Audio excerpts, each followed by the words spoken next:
Een explosief heeft in Tholen flinke schade veroorzaakt aan een woning. Het maakt verschrikkelijke impact, want wat denk je, dit gebeurt op Tholen, jongens. Hoe kan dat nou? Waarom is dat? En verder in het nieuws vandaag. Zorgen over grond Panoramaheuvel. En in Sluis is het al kerst.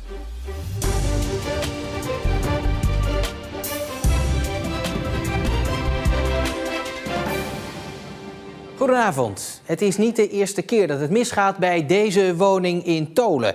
Bijna een jaar geleden werden de ramen ingegooid met stenen. En afgelopen nacht was er dus die ontploffing van een explosief.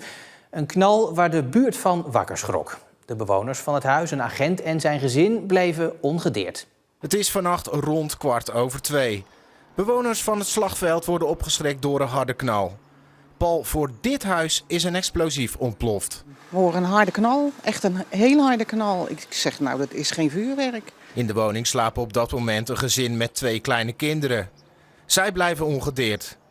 De explosie veroorzaakt een brand aan de voorkant van de woning die door de brandweer wordt geblust. Ook raakt er een geparkeerde auto voor het huis beschadigd. Het is niet de eerste keer dat de woning een doelwit is. Want bijna een jaar geleden ging er al een steen door de ruit. Door dat incident zijn er rolluiken geplaatst. Deze hebben er mogelijk vannacht voor gezorgd dat er geen brand is ontstaan in de woning. Omwonenden leggen een link met de talloze explosies bij Rotterdamse woningen.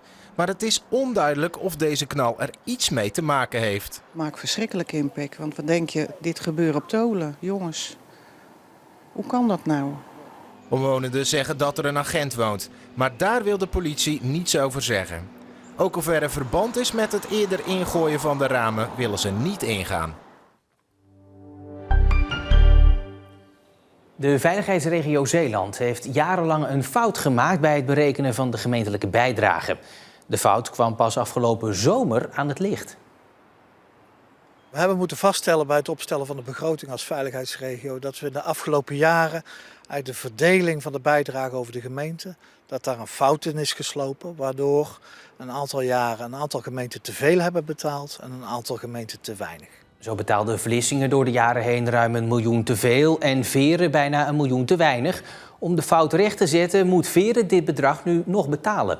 Nou, dat is natuurlijk vooral voor Veren pijnlijk, maar ook voor Vlissingen. Want dat bedrag hebben ze dus betaald en hadden ze eerder ter beschikking kunnen hebben voor andere dingen. Dus in die zin is het voor niemand leuk wat er gebeurd is. De burgemeesters van de gemeenten die te weinig betaald hebben willen het ontbrekende deel dit jaar alsnog overmaken. De gemeenteraden moeten dat formeel nog wel goedkeuren.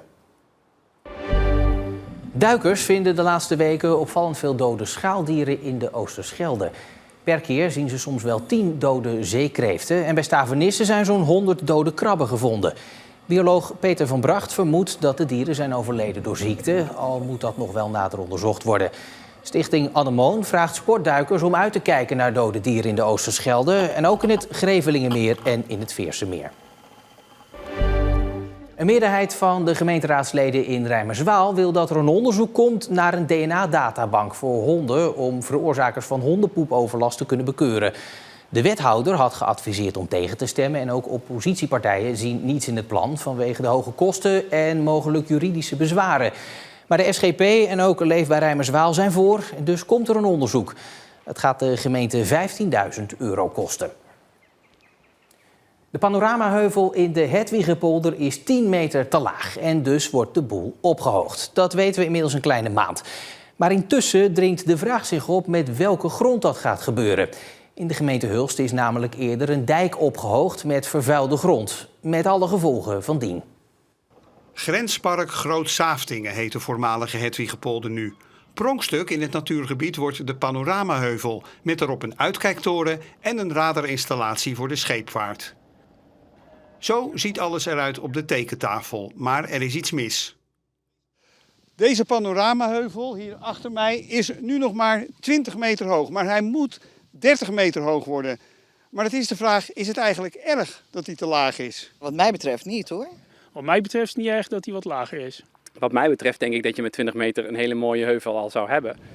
Van deze oppositiepartijen in Hulst hoeft de heuvel dus niet per se 30 meter te worden. Maar het gemeentebestuur gaat ervan uit dat de heuvel wel de beoogde hoogte krijgt. De Vlaamse Waterweg NV legt de heuvel aan in opdracht van de provincie Zeeland. Die laat onderzoeken hoe het kan dat de heuvel 10 meter te laag is en zoekt naar een oplossing. Als de heuvel moet worden opgehoogd, waar komt dan de grond vandaan? De angst bestaat dat die rechtstreeks uit de Antwerpse haven komt. En dan zou het hier één groot slipdepot kunnen worden. Dan kunnen ze zomaar grond afvoeren uit het Antwerps havengebied. En dan gaan we dus weer opnieuw gif uit België importeren. Als de grond ergens vandaan moet gaan komen waar wij weer twijfel hebben over de grond waar we nu al niet zo heel veel goede ervaring mee hebben in Hulst, dan laat die grond maar lekker liggen waar die ligt. Hulst heeft inderdaad slechte ervaringen met vervuiling. In Perkpolder werd in 2015 een zeedijk aangelegd met grond die sterk verontreinigd bleek te zijn. En het Scheldewater dat nu in de Hedwige stroomt bevat het schadelijke PFAS. Reden dus om alert te zijn. Dan moeten de initiatiefnemers van die heuvel wel ongelooflijk dom zijn om nog een keer met vervuilde grond aan te komen. Dus wat dat betreft heb ik er wel vertrouwen in dat het niet weer zo'n vaart zal lopen. De gemeente Vlissingen vangt tijdelijk 75 asielzoekers extra op. Ze worden 4 weken ondergebracht in de oude marinekazerne aan de Oosterhavenweg, waar nu ook al asielzoekers worden opgevangen. Het zijn voornamelijk vluchtelingen uit Syrië en Turkije. Het COA riep afgelopen week de hulp in van gemeenten omdat er een tekort is aan opvangplekken. De Zeeuwse kunstenaar William Verstraeten is overleden. Hij is onder meer bekend van de grote gekleurde gebouwen bij de Covra. Behalve kunstenaar was hij ook fotograaf, vormgever, kunsthandelaar en galeriehouder. Ook haalde hij het nieuws toen hij zijn huis oranje schilderde, toen hij en heel veel anderen in de financiële crisis hun hypotheek niet meer konden betalen. Verstraeten was al enige maanden ziek. Hij is 72 jaar geworden. Het is deze week nog hartstikke aangenaam nazomerweer, zou je kunnen zeggen. Toch zijn de pepernoten alweer volop in de winkels te vinden, terwijl 5 december nog ver weg is. Maar in deze tijdelijke winkel in Sluis gaan ze nog een stapje verder.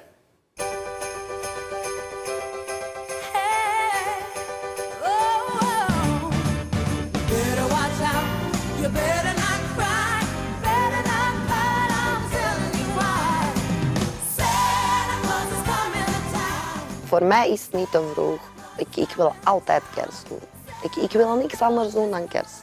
Ik hou van kerst, alles blinkt, zoveel lichtjes, alle lampjes. Ik hou er gewoon van. Dat blijkt. De kerstwinkel in Sluis is dan wel Naima's eerste winkel in Nederland. In België hebben zij en haar man al 4 kerstwinkels. Onder andere in Antwerpen en Brugge. Het is echt mijn hobby. Mijn man maakt soms ruzie met mij van, ja, voor jou als dat eruit ziet als een museum en iedereen zegt wauw, mooi, mooi, dan is het goed. Maar je moet er ook geraken om alles te betalen. Maar ik ben heel blij dat ik daar niet naar moet kijken, dat dat mijn man is. Dat ik gewoon mijn ding kan doen. En ondanks dat kerst nog ver weg is, trekt de winkel toch al bezoekers die ook met enige regelmaat de portemonnee trekken. De klanten, ze komen al echt vanaf juni. Wanneer begint de kerst? De klanten komen mij zot maken, dat ben ik eigenlijk niet. Dat zijn de klanten. Die klanten kunnen de komende 3,5 maand hun hart ophalen. 7 januari sluit de tijdelijke winkel weer.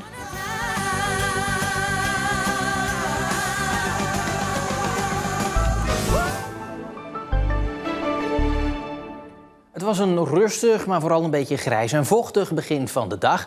Vanmiddag kwamen er meer opklaringen en werd het toch nog 21 tot 23 graden. Morgen dan draaien we het eigenlijk gewoon om en dan beginnen we juist zonnig om daarna dan te eindigen met wat bewolking. Anders dan vandaag is er morgen wel kans op een paar buien. En tot zover Zeeland Nu voor vandaag. Het laatste Zeeuwse nieuws vind je natuurlijk ook altijd online in onze app en op omroepzeeland.nl. Ik wens u voor nu nog een hele fijne woensdagavond en heel graag tot morgen.